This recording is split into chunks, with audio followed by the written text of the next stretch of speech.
Hello again. My name is Michael Denoyer, and it's the 27th of September, and this is the dissection of the sheep brain. So here's my name, and then my notes for reference the structures.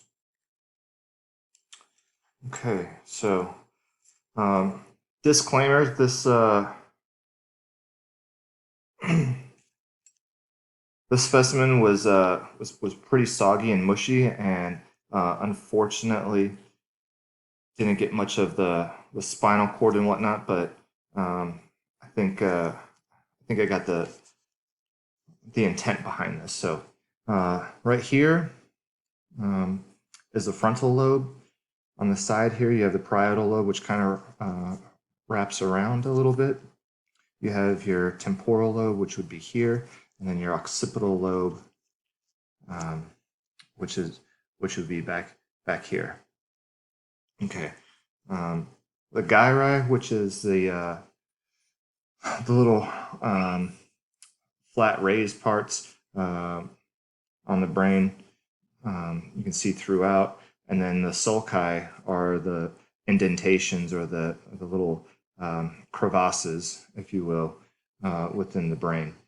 The longitudinal fissure is the line in which I cut down to expose the corpus callosum, which kind of holds the two hemispheres together. Here's the corpus callosum here.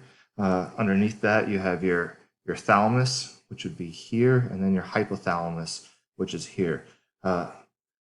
Midbrain is kind of all these structures right in here. Unfortunately, again, I don't have the brainstem, but I believe this structure here to be the pons, and the medulla oblongata would be underneath the pons. The cerebral cortex is comprised of all the sulci and gyri on the cerebrum.